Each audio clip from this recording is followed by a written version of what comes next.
An $8 million roadway project to complete Wilson Gulch Road in Three Springs is on the horizon. More on that later in this episode of Council Connection.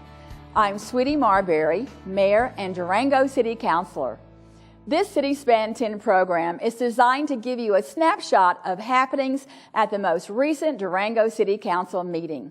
This time we look at the July 1st meeting. This meeting began with a consent agenda. There is usually no separate discussion on these items unless a council member or citizen requests an item be removed from the consent agenda and considered separately. Of the 9 items on the consent agenda, 3 dealt with the Wilson Gulch Road extension in Three Springs to finalize agreements among the city, La Plata County, and the state to fund the $8 million project. Wilson Gulch Road would be extended from where it now ends near the Three Springs Durango Police Station west to the 550-160 roundabout and bridges. It hasn't gone out to bid yet, and that's when we'll have a real number on construction, but what we anticipate, given that engineer's estimate as well as some additional services that would be required in terms of engineer, third party, some of the other CDOT requirements and a range of other issues, is that number you have there is appropriate, and the 8.2 would cover any of those additional costs that might come into play. The county has committed to paying for 1/3 of the local match. So it's really the 8.2 million is the cost of the project under its current estimate, less the grant for 4.3, which puts us right about 3.9 million. County would be paying for 1/3 of that through this cost share agreement. This essentially brings all the pieces together to allow us to move forward later this fall and get this thing out to bid and under construction later in the year. The road would provide a badly needed secondary access to Mercy Regional Medical Center, which is presently accessible only by Three Springs Boulevard or air. It would also open up access to acres of land that could be prime for commercial developments to serve the fast-growing Three Springs area. The Wilson Gulch Road would be the biggest public works project for Durango since the reconstruction of Florida Road. In public participation, Doug Temper, director of the Colorado Water Congress, was in attendance to update council on possible water rights related issues that could appear on the November ballot. Ballot questions 75 and 89 threaten water rights for existing property owners in Colorado. Even municipal governments could lose their senior water rights if these ballots pass in the fall. Senator Ellen Roberts, Representative Mike McLaughlin, and Bruce Whitehead joined Mr. Temper in urging the city of Durango to get the word out to our community about these issues on water rights. Police Chief Jim Spratlin also discussed his department's patrol efforts as our community grows with summer tourists.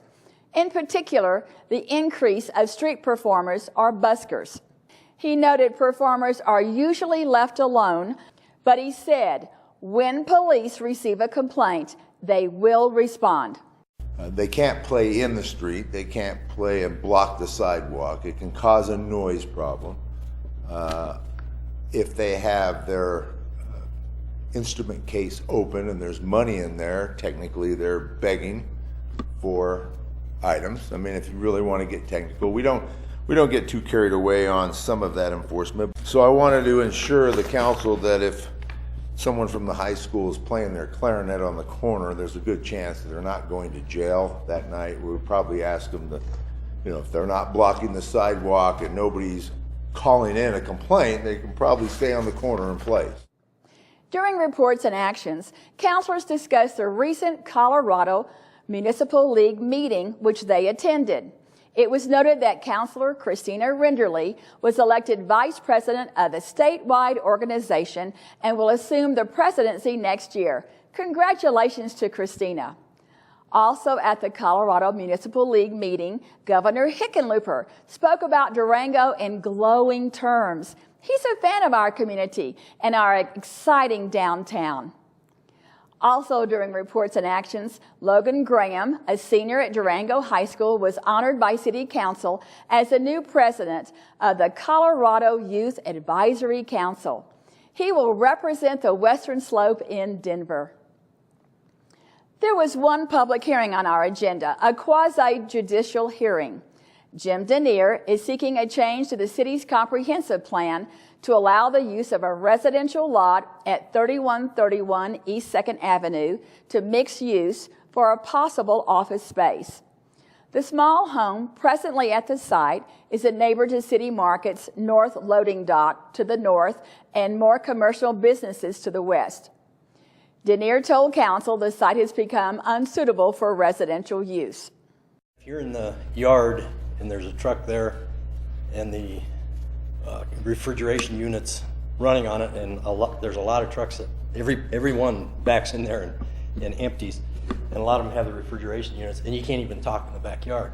Some neighbors and councilors question if the change could lead to further changes in the residential character of the East 2nd Avenue neighborhood. You know, you create, if you will, a slippery slope scenario in which the whole block becomes mixed use rather than residential. I have a question. Could City Market buy both the properties, scrape them, and make it a parking lot? Possibly. I'd have to look at the code. I mean, they'd have to go through site plan approval, and they'd have to be selling. This is the harbinger of redevelopment backing up to or edging sideways into residential areas in all along North Main Avenue, which is both good and bad. I mean, I think that it certainly can use overall some improvement, but not at the desecration of the neighborhoods. And so that's why I really think that it's important to look at this as an experiment, not as an experiment necessarily, but a study as to what could appropriately go there in the next step. I just thought I'd point out to you, you can really torture yourself on a decision like this, or go with the comp plan amendment and see if they deliver on an office. But if it gets bought out, you don't have to rezone it. The comprehensive plan amendment was approved, but further action will be required before the actual use of the home can be changed. Upcoming events that might be of interest to you that were mentioned during the meeting included the upcoming National Neighborhood Night Out, the week of August the 5th. It's a chance to get to know your new neighbors and renew your friendships on your block. Maybe host a lemonade or watermelon party to meet the new folks. We need each other in our neighborhoods. From shoveling snow together to picking up the paper, we can help each other. Durango is a special place, our hometown. Also, a reminder for everyone that no longer wanted electronics, including computers and TVs, can be recycled every Saturday at the Durango Recycle Center from 9 to 5 o'clock. There is a small fee to recycle electronics, but the cost is less than the cost on our environment of disposing of these items in your household trash, which is a violation of Colorado law, which took effect in July of 2013. And that's Council Connection for the July 1st Durango City Council meeting. I'm City Councilor and Mayor Sweetie Marbury. Thanks for joining us, and remember, you can always contact your city councilors via email at citycouncil@durangogov.org.